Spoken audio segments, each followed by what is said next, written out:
Good morning guys. So today I will teach you how to use the inner join in using Microsoft SQL Server.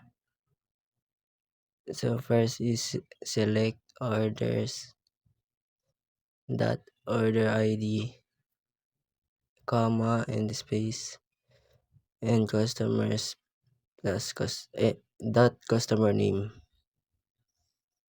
comma again, and orders dot orders order date. From orders, inner join customers on orders dot order ID, customer ID equals customer dot customer ID. After we execute, we will see the order ID and order date and the matching records in the middle. So that's how you use inner join. Thank you. So the next one is the left join. So first is new query. Select. We're going to use the customers table and the orders table. So customers dot customer name, comma orders dot order ID from customers,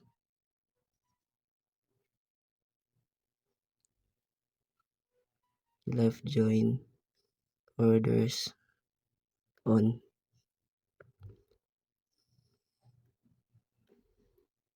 customers dot customer ID equal orders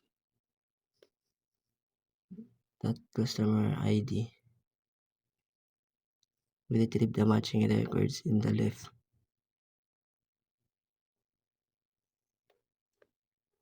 And if there's no matching records, we can see the null.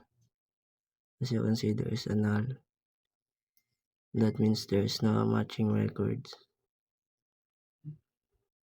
So that's it. Thank you. So after the left join, next is we have the right join. So it's just like a vice versa of the right left join. We can see the null in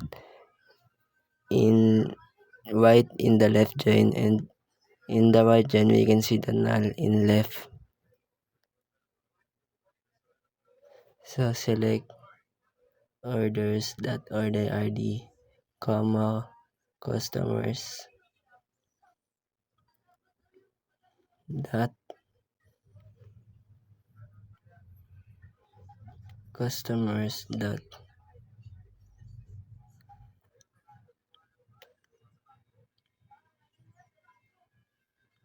customer ID, comma customer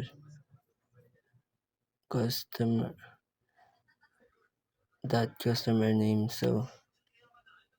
Uh, so that's it. Customers dot customer name from orders.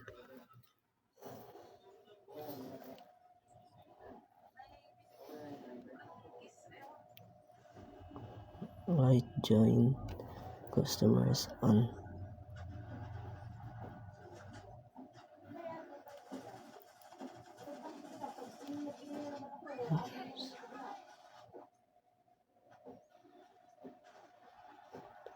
orders dot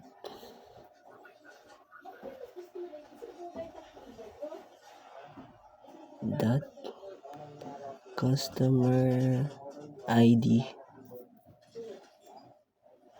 equal customer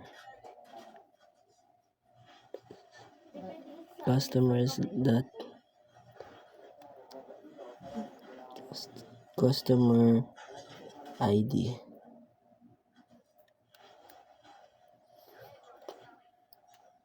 Order. It's optional if you want if you want to use the order by.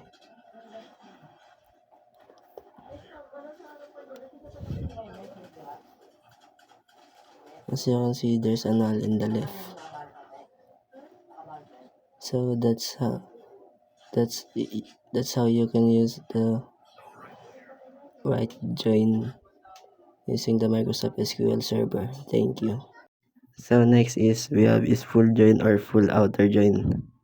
If in the inner join is we are going to retrieve both matching records. In the full join we are going to retrieve both records if even if they don't have matching records. We can see the null from the left or right. So the syntax is select customers that customer name, comma orders that order ID from the first column. So the first column is customers, full outer join. The second column, that's the orders on customers that customer ID equal orders that customer ID. It's optional if you want to use the order by.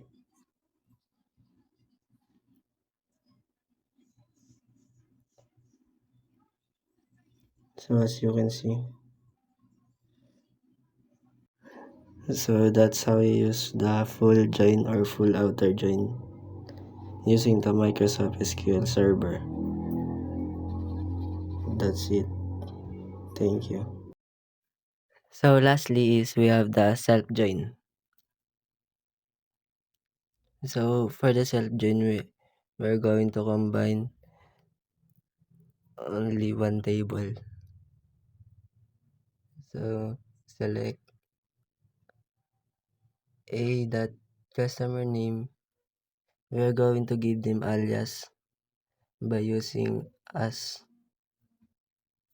customer name A, comma B dot as customer name B.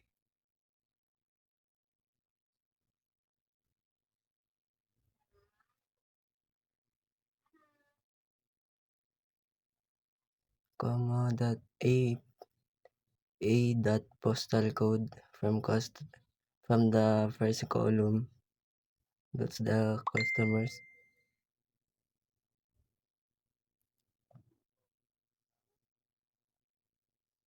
So I changed my mind and I changed it for 1, and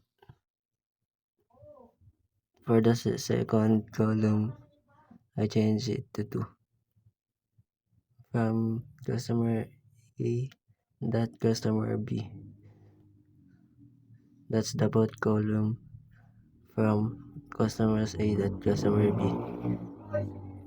Where A dot customer ID ano to? Less than and greater than B dot customer ID and A dot postal code equal B dot postal code. Is again the order by is optional.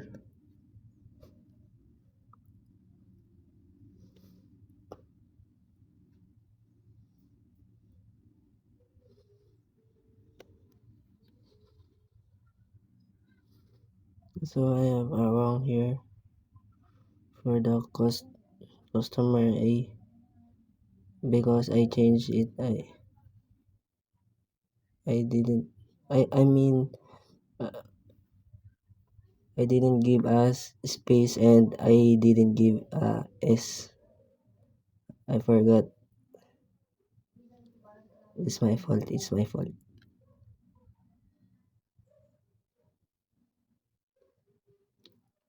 So I'm just going to give it both S, and as you can see it worked.